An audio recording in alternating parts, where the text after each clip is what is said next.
মূলোর বড়া রান্না করব। এই যে মূলোটা নিয়েছি, এবার এটাকে গোল গোল করে কেটে নেব।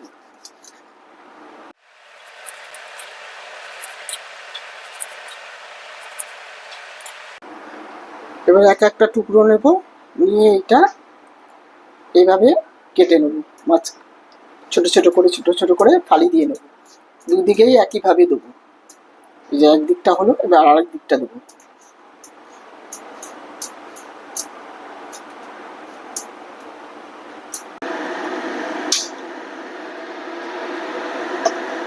এবার কড়াইয়ের মধ্যে জল দেবো।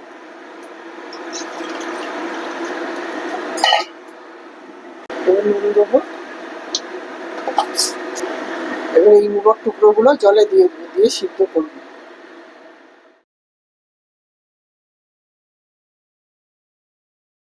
এবার এই বাটিটার মধ্যে চালের গুঁড়ো দেবো।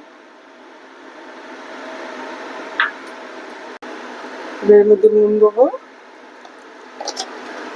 হলুদ দেবো,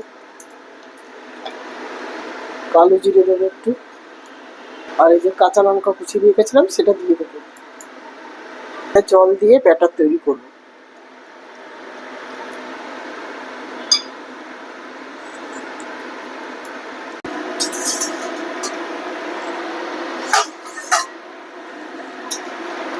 মূলোটা সিদ্ধ হয়ে গেছে, এবার নামিয়ে দেবো।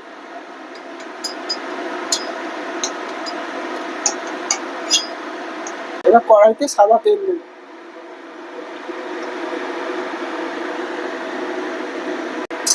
তেল গরম হয়ে গেছে, চারিদিকে ছড়িয়ে নেবো।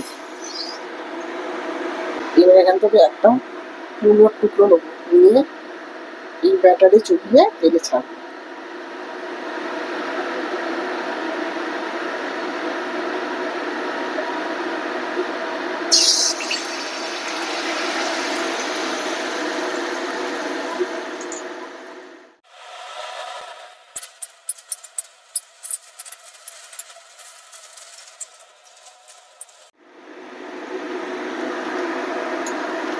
হয়ে গেছে মূলোর বড়া, এবার তুলে নেবো।